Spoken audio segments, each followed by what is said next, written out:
नमस्कार। सिद्धि हिंदी विद्यालय और सिद्धि इंग्लिश स्कूल के यूट्यूब चैनल में मैं हर्षद जानी आप सभी विद्यार्थियों का कक्षा 10वीं की क्लास में हार्दिक स्वागत करता हूँ। सामाजिक विज्ञान विषय की प्रस्तुति करूँ उससे पहले सुंदर सा सुविचार। पसीने की स्याही से जो लिखते हैं अपने इरादों को, उनके मुकद्दर के पन्ने कभी कोरे नहीं हुआ करते।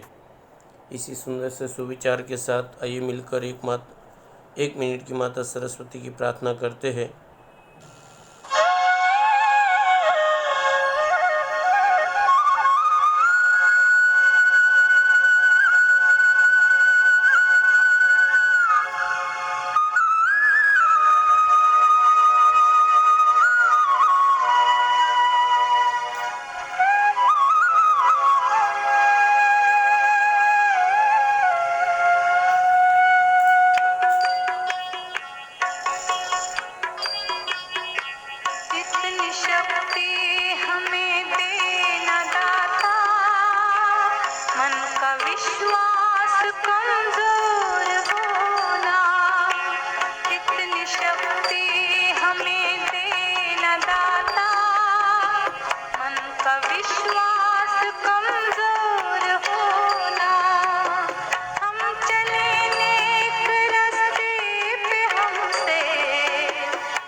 सुंदर सी प्रार्थना के बाद आप लोगों को मालूम है कि जो चार्ट आप लोगों को मैंने बताया हुआ है कि कौन से लेसन परीक्षा में आने वाले हैं।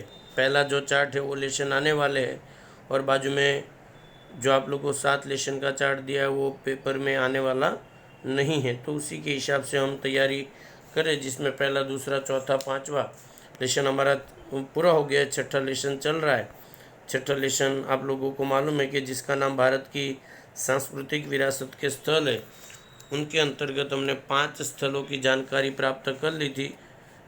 6 स्थलों की जानकारी प्राप्त कर ली थी।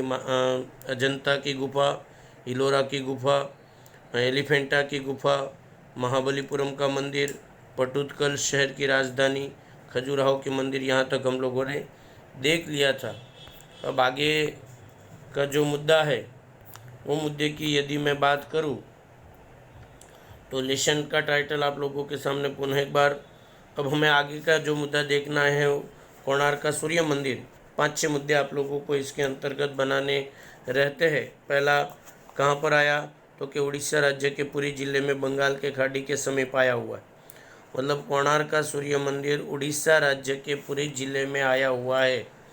दूसरा, इसका समय कब निर्माण हुआ तो कोणार्क के मंदिर का निर्माण कार्य 13वीं सदी में हुआ। कोणार्क के सूर्य मंदिर का निर्माण 13वीं सदी में हुआ। तीसरा मुद्दा, इसका निर्माण किसने किया था तो कि गंग वंश के राजा नरसिंहवर्मन प्रथम ने इसका निर्माण किया था। पहला मुद्दा उड़ीसा पुरी जिला, दूसरा 13वीं सदी, तीसरा वंश गंग वंश के राजा नरसिंहवर्मन प्रथम ने इसका निर्माण किया। एक बीच में आपको बता दूं कि कोणार्क का मंदिर कौन से देवता का है। लगभग तो नाम से ही पता चल जाता है, फिर भी परीक्षा में पूछे तो आपको लिखना है सूर्य मंदिर है। आकार, चौथा मुद्दा इसका आकार कि यह रथ मंदिर 7 अश्वों वाले सूर्य के रथ के स्वरूप में है। मतलब ये रथ आकार का है। उसके अंतर्गत जिसमें 12 बड़े पहिए और ये पहिए मंदिर के आधार को सुंदरता प्रदान करते हैं। मतलब रथ आकार का मंदिर है, 12 बड़े पहिए इसको सुशोभित करते हैं। आगे करते और वर्ष के 12 महीनों के प्रतिबिंब करते ही आपको लिखने की जरूरत नहीं है। 12 पहिए है, याद रखिएगा। पहिए के प्रत्येक चक्र में कितनी तीलियाँ है 8 तीलियाँ है। पहिए के प्रत्येक चक्र के अंतर्गत 8 मोटी तीलियाँ है, जो क्या दिखाती है कि दिन में 8 पहर दर्शाती है। चित्रांकन और विषय वैविध्य की दृष्टि से यह मंदिर अद्वितीय है।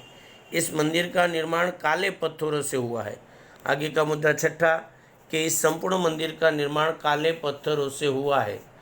और आगे का मुद्दा इसका दूसरा नाम काले पत्थरों से निर्मित होने के कारण कोणार्क के सूर्य मंदिर को काला पैगोडे का मंदिर के नाम से भी जाना जाता है। 7 मुद्दे हो गए और आगे का अंतिम मुद्दा कि दिव्य, सांसारिक और सजावटी, दिव्य, सांसारिक और सजावटी 3 प्रकार के शिल्पों का इसमें उपयोग किया गया है। इस तरह से 7 से 8 मुद्दे इसके अंदर आपको लिखने। पेज नंबर 44 पर आप लोगों को इसका चित्र भी पहिए कान दिया है, थोड़ा देख लीजिएगा किताब वगैरह को भी। उसके बाद का जो मंदिर है बृहदेश्वर का मंदिर, उसके बारे में भी 7-8 मुद्दे आप लोगों को बनाने, लगभग आपको पता चल गया मुद्दे कैसे बनाने। पहला कहाँ पर आया तो कि तमिलनाडु राज्य के तंजावुर या तांजोर जिले में आया हुआ है। दूसरा मुद्दा इसका समय 1003 से लेकर 1010 तक के समय के दौरान इसका निर्माण हुआ। इस मंदिर का नाम बृहदेश्वर क्यों पड़ा? तीसरा मुद्दा, पहला कहाँ पर आया, दूसरा समय, तीसरा नाम कैसे पड़ा, कि ये देवाधिदेव महादेव का मंदिर होने के कारण इसे बृहदेश्वर के नाम से जानते हैं। चौथा मुद्दा, कौन से वंश के राजाओं ने बनाया? चोल वंश के राजा राजराजे प्रथम के द्वारा इस मंदिर का निर्माण करवाया गया, इसलिए इस मंदिर को राजराजेश्वर मंदिर के नाम से भी जाना जाता है। 5 मुद्दे, ऊंचाई, यह मंदिर 500 फुट लंबा और 250 फुट चौड़ा 4 दीवारी वाले मैदान में बनाया गया, मतलब ये मंदिर 50 फुट ऊंचा और 250 फुट चौड़ा है। इस मंदिर की विशेषता, इस मंदिर का शिखर जमीन से लगभग 200 फुट जितना ऊंचा है और बृहदेश्वर मंदिर की गणना दक्षिण भारत के सबसे ऊंचे और भव्य मंदिर के अंतर्गत होती है। किताब में नहीं दिया है पर आप लोगों को फिर भी बीच में एक जानकारी बता दूं कि यह मंदिर की परछाई कभी जमीन पर नहीं पड़ती। कलात्मक सुशोभन के कारण यह मंदिर भारतीय स्थापत्य का सर्वोत्तम विरासत वाला स्थान है और इसी तरह इस मंदिर को द्रविड़ शैली के अंतर्गत निर्मित किया गया है। द्रविड़ शैली में इस मंदिर का निर्माण किया गया है। इस प्रकार आज हमने वीडियो के अंतर्गत एक कोणार्क का मंदिर और दूसरा बृहदेश्वर का मंदिर, ऐसी 2 टिप्पणी के अंतर्गत की जानकारी प्राप्त की। वो दोनों के अंतर्गत आप लोगों को जानकारी के 6-6, 7-7 मुद्दे बनाने रहेंगे। अंत तक वीडियो को देखने के लिए आप लोगों का बहुत बहुत धन्यवाद। यदि वीडियो पसंद आए तो लाइक, सब्सक्राइब और शेयर करना ना भूलें। और वीडियो से रिलेटेड आपको कोई भी प्रकार की जानकारी चाहिए तो मैं हर्षद जानी, आप मेरा संपर्क 9825581539 पर मेरा संपर्क करके आप मुझे फ़ोन कर सकते हैं, व्हाट्सअप नहीं। अंत तक वीडियो को देखा उसके लिए बहुत बहुत धन्यवाद। पुनः एक बार आपको बता दूं, इस वीडियो के अंतर्गत 2 ही मुद्दों को मैंने बताया है। एक कोणार्क का सूर्य मंदिर जो 3 अंकों की टिप्पणी के तौर पर पूछा जाए और एक 3 अंकों का बृहदेश्वर का मंदिर जो 3 अंकों में पूछा जाए, तो 7 से 8 मुद्दे इसके अंतर्गत आप लोगों को लिखने हैं। उसके अलावा आप लोगों को कोई क्वेरी हो तो आप मेरा संपर्क कर सकते हैं। बहुत बहुत धन्यवाद। जय हिंद, जय भारत, वंदे मातरम।